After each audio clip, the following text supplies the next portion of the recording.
प्रिय छात्रों, हिंदी के इस शिक्षण सत्र में आपका हार्दिक स्वागत है। आज हम गद्य खंड के अंतर्गत हिंदी गद्य का विकास एवं विधाओं पर आधारित लघुत्तरी प्रश्नों के प्रथम भाग का अध्ययन करेंगे। पाठ्यपुस्तक में दिए गए प्रश्नों को 3 भागों में प्रस्तुत किया जाएगा। तो आइए आज के प्रश्न और उनके उत्तर देखें।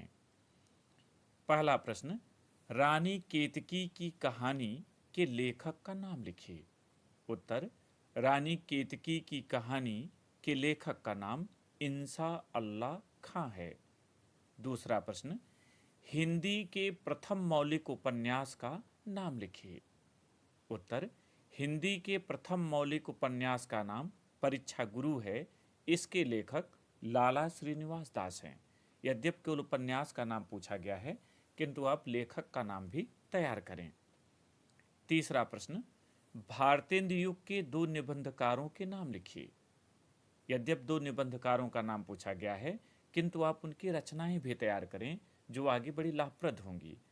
तो उत्तर होगा, भारतेंदु युग के 2 निबंधकारों के नाम निम्नलिखित हैं। एक तरफ आप नाम लिख दें या निबंधकार लिख दें, दूसरी तरफ रचना लिखें। पहला, प्रताप नारायण मिश्र, इनकी रचना है बात। दूसरा, भारतेंदु हरिश्चंद्र और इनकी रचना है भारतवर्षोन्नत कैसे हो सकती है। चौथा प्रश्न, द्विवेदी युग के 2 निबंधकारों के नाम लिखिए। यहाँ भी नाम और रचना दोनों आप तैयार करें। उत्तर, द्विवेदी युग के 2 निबंधकारों के नाम निम्नलिखित हैं। पहला, सरदार पूर्ण सिंह, इनकी रचना सच्ची वीरता। और दूसरा, श्याम सुंदर दास, इनकी रचना भारतीय साहित्य की विशेषताएं। पांचवा प्रश्न, भारतेंदु युग के 3 नाटकों के नाम लिखिए।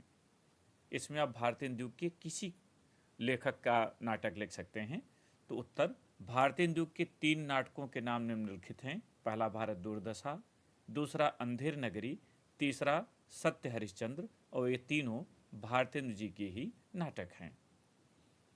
छठा प्रश्न, संकलन त्रय का क्या अर्थ है। उत्तर, कार्य, स्थान और समय की संगत को संकलन त्रय कहते हैं। एकांकी विधा में इसका विशेष महत्व है। यानी एकांकी में इन तीनों के कारण ही एक नई जान आ जाती है, उनमें प्राण आ जाता है। सातवां प्रश्न, आत्मकथा से आप क्या आशय है।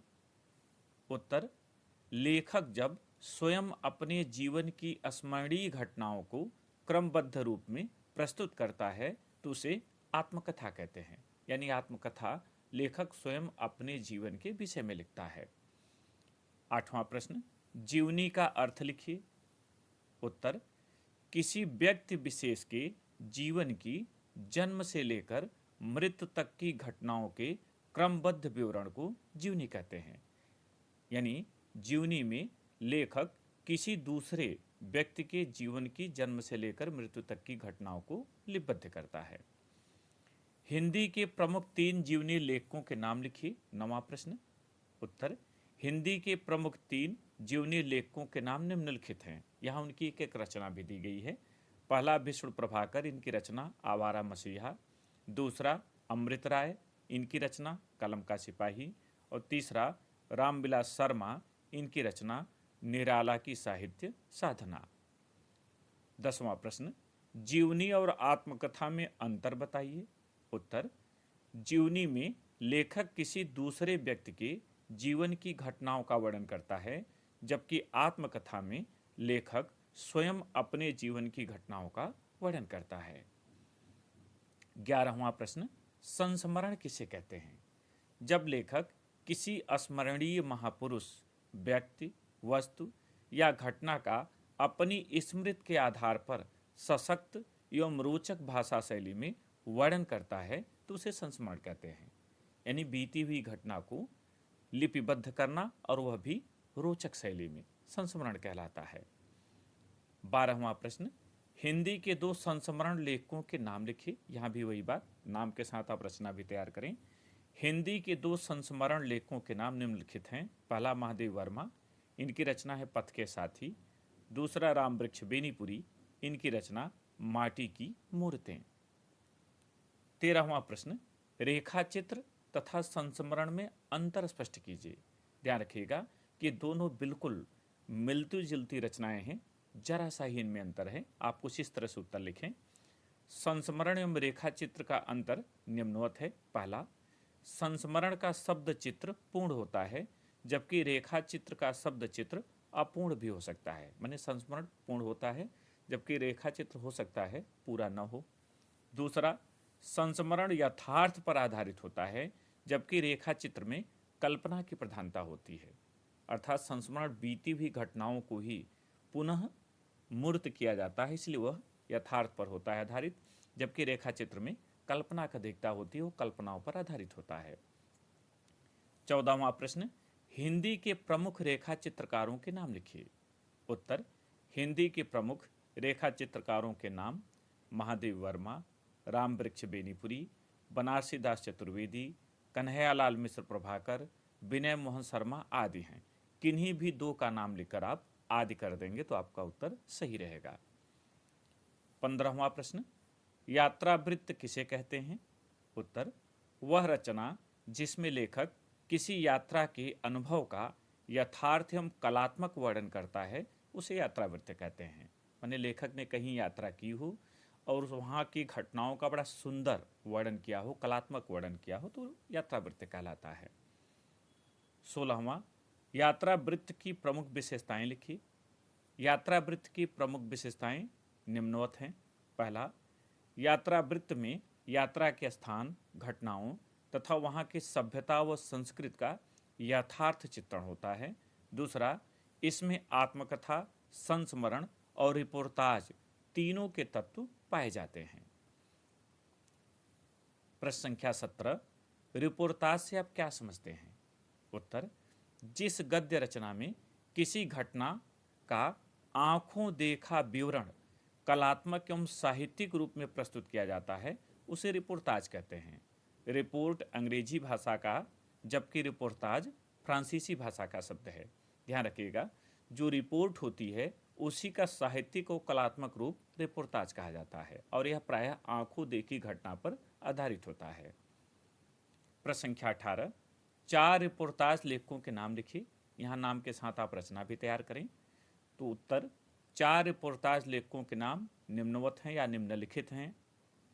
पहला, धर्मवीर भारती, रचना अकाल की एक छाया। दूसरा, रांगीय राघव, रचना तूफानों के बीच। तीसरा, शिवदान सिंह चौहान, रचना लक्ष्मीपुरा। चौथा, शमशेर बहादुर सिंह और रचना का नाम प्लाट का मोर्चा। 19वां प्रश्न देखें, गद्य काव्य से आप क्या समझते हैं? उत्तर, जिस रचना में छंद के बिना भी कविता के गुणों का समावेश हो जाता है, उसे गद्य काव्य या गद्य गीत कहते हैं। माने गद्य रचना होती है लेकिन पढ़ने में कविता जैसा आनंद मिलता है, तो वह रचना गद्य काव्य या गद्य गीत कही जाती है। 20वां प्रश्न, गद्य काव्य के किन्हीं 2 लेखकों के नाम लिखिए। उत्तर, गद्य काव्य के 2 लेखकों का नाम निम्नलिखित है। यहाँ रचना भी दी गई है। पहला, राय कृष्णदास, रचना है साधना। दूसरा, वियोगी हरि, रचना का नाम तरंगिणी। प्रश्न संख्या 21, प्रेमचंद के उपन्यासों के नाम लिखिए।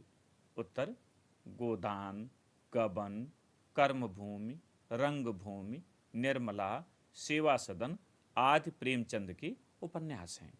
इनमें जो इनका गोदान है, इसे महाकाव्य की संज्ञा दी गई है। किसानों का महाकाव्य है और बहुत अच्छी रचना है, इसीलिए प्रेमचंद को उपन्यास सम्राट भी कहा जाता है।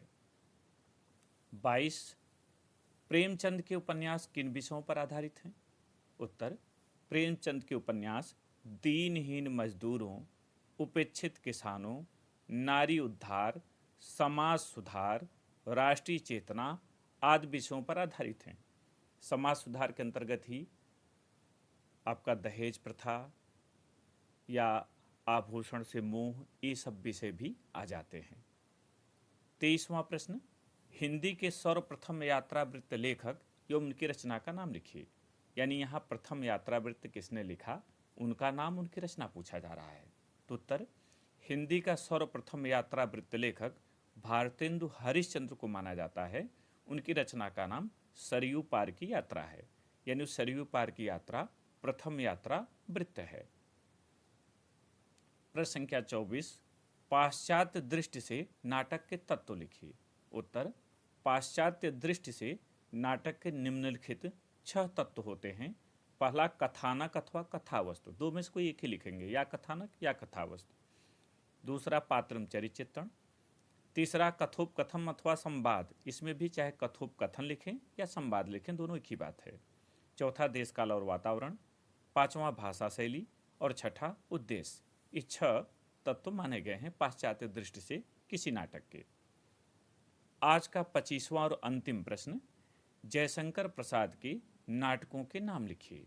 उत्तर, चंद्रगुप्त, स्कंदगुप्त, ध्रुव स्वामिनी, जन्मेजय का नाग यज्ञ, अजात शत्रु, राज्यश्री आदि जयशंकर प्रसाद के नाटक हैं। मुझे उम्मीद है कि आपको ये प्रश्न सही से समझ में आ गए होंगे। इसे आप लिपिबद्ध कर लें। दूसरे भाग में फिर उपस्थित होंगे। तब तक के लिए बहुत बहुत धन्यवाद।